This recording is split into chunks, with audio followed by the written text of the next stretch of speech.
of events for the day. So don't mistake me that I am reading out from the paper. It is truly an honor to stand before this august assembly of some of the greatest individuals and human beings that I have come across in my life. Before I begin to speak on what I intend to speak, I would like to put a few riders to my speech, a caveat, so that you would understand me better. I am not a Tamil politician.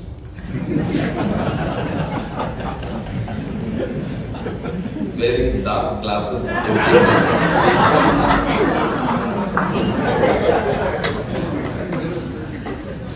am an ordinary human being. And I was told by a doctor to wear the dark glasses because I underwent cataract surgery recently. That is also the reason I must confess today, I have not read Dr. D.C. Rao's book in detail. The second rider, of course, my friend was addressing me as the Director General of Police, Dr. Gopal Hosur. As not a Director General of Police, but it always feels good to be elevated to that.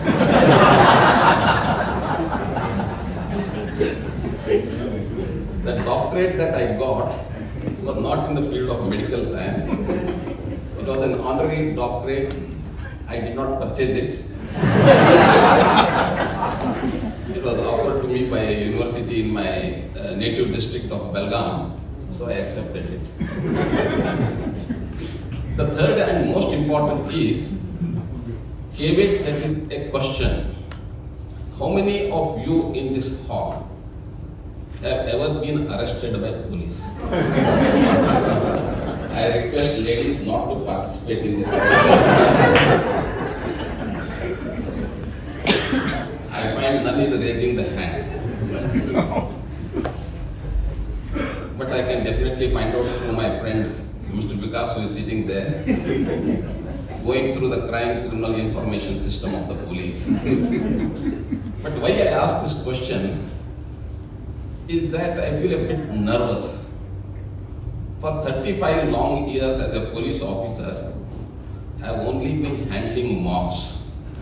I have only been hurling abuses. I have never ever stood before such august, well-informed, educated gathering.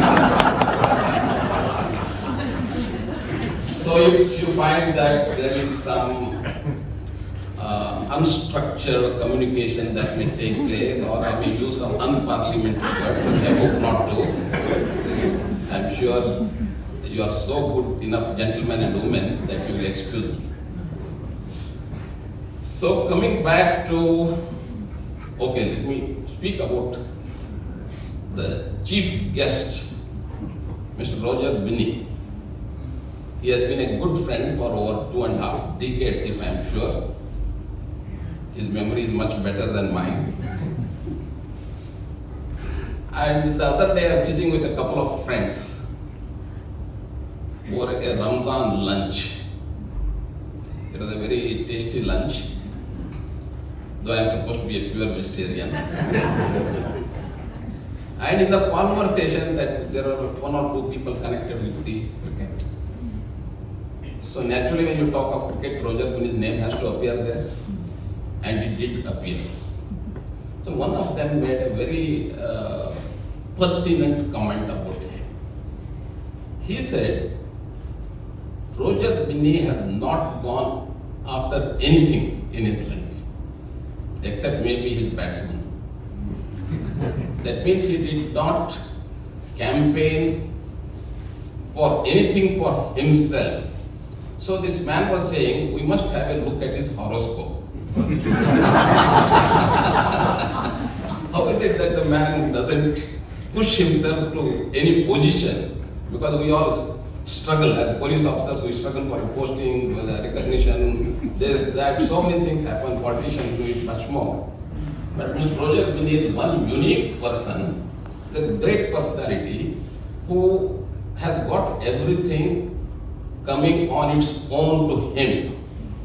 This is one of the rarest of the human qualities Mr. Roger.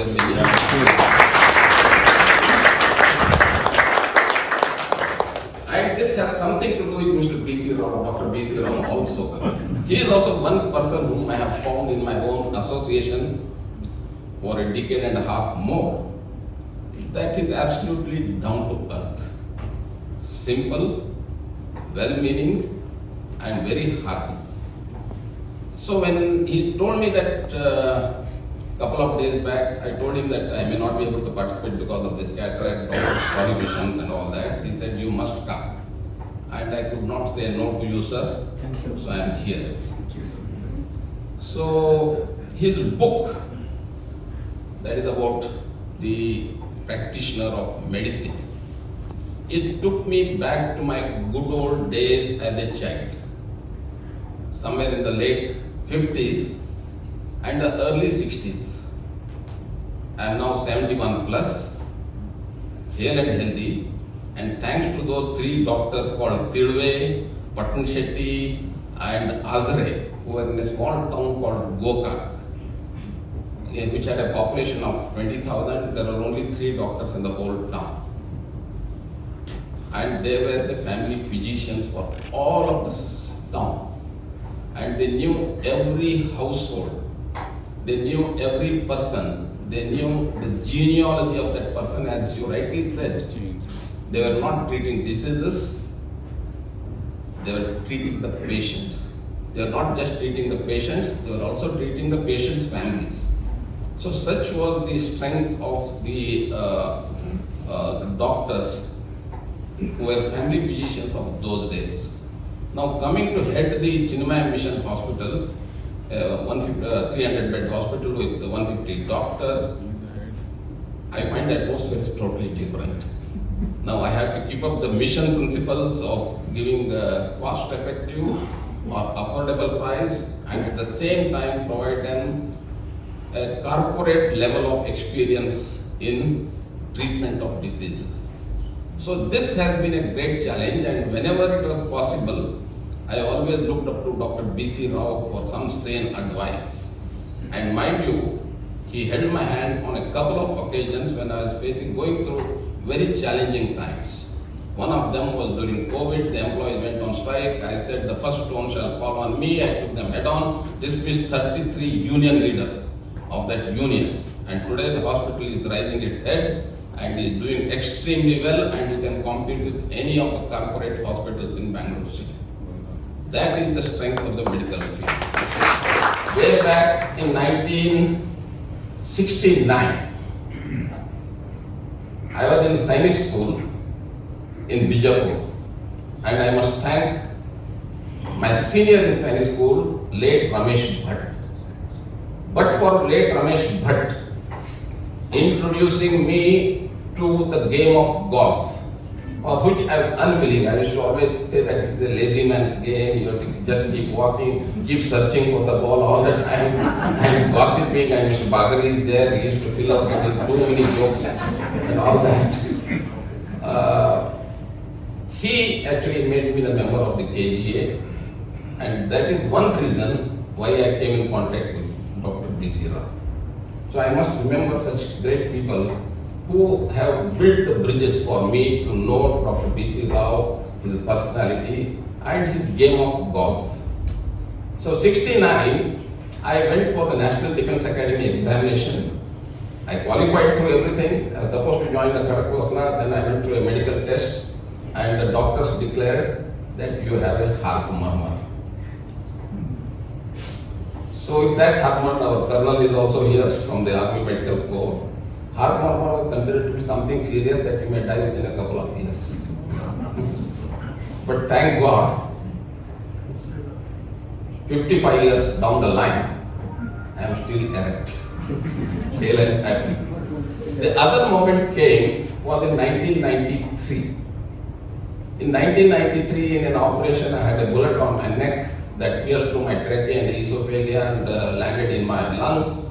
The gunpowder had gone into it, and I was in an extremely critical state in a forest.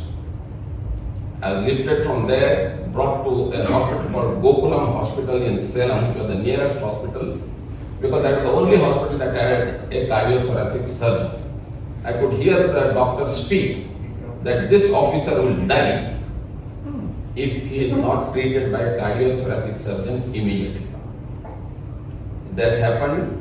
That hospital was in Tamil Nadu. Jayalalitha, then Chief Minister, kept all the roads open, and only my convoy was allowed to go. In about 40 kilometers we covered in about 30 minutes, and the first tracheostomy was done on my neck. Post that event, I somehow survived. People thought I'll get back to life. But I must tell you, subsequent to that, government wanted to airlift me to US, but I was not in a fit condition to be airlifted. I was brought to St. John's. So on this occasion, because it is connected with the doctors, I must recollect one doctor, because of whom I stand here. It is of course a team of doctors led by Dr. Nityanand Shetty, the professor and head of cardiothoracic surgery in St. John's College. My trachea and esophagus had fissures. Food I ate would go into lungs. If I ate breathe air, it would go into my stomach. And 1 in a million, a person would survive that kind of injury. It was Dr. Nityanand Shetty and his team of doctors performed 5 major surgeries. Each surgery lasting 8 hours. When I was just 38, 39, married for 6 years. My first son was 4 years, second son was 3 months. My wife, my mother used to be sitting outside the operation theatre for 8-10 hours. And every day it was a fight between life and death. Thanks to the Almighty and the efforts of the doctors, that my trachea and esophagus was reconstructed. I was back on my feet, then performed police duties more vigorously, more aggressively for the next 20 years. So I salute the community of doctors who has done that. So I feel a lot of pride in knowing Dr. B.C. Rao. Now coming back to golf. Golf is a very, I must say, a game in which I have never improved so far. Every day I go, when I go into the golf room, change room, I find that all golfers are dukhi atmas. If you hear the conversation, even if they may have got very, very good score, they'll still say, this bloody shot I missed there. So everybody is cribbing. So I feel very comfortable. So the 19th hole becomes very important in golf. It was at the 19th hole that I could really assess Dr. B.C. Rao's depth, wisdom and goodness. It was a very interesting time that we all used to spend. Mr. Gopal is here, again our buddy in golf. And thanks to you all, I find life is quite enjoyable, quite happy. And I assure Dr. B.C. Rao that I'll read this book in detail once my eyes are repaired. And come back and give you my comments again. I don't want to arrange a function like this, but I would like to go more detail into that. So friends, writing a book is not easy. It requires tremendous discipline.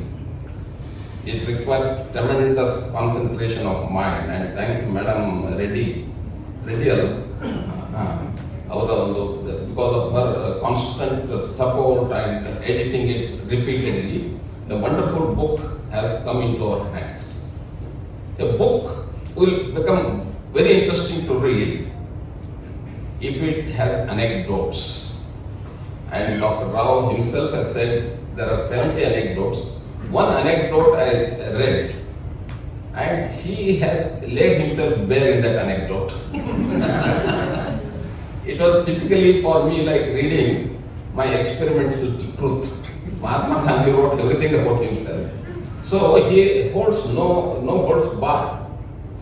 And he has written it in such an excellent manner that I think many, not only just doctors, but many other people can read that book and derive their own lessons for a good quality of life. Saying these few words, I hope enough. Saying these few words, I thank you all for very patiently listening, not shouting at me, not throwing any stones. And I thank Mr. B.C. Rao, Mrs. B.C. Rao. You must have gone through a lot of tough times during his writing of the book. You will be focusing on the book all the time, and you will be bringing in coffee and eatables and other things. So I think I should also start writing a book so that my life takes care of. Thank you all.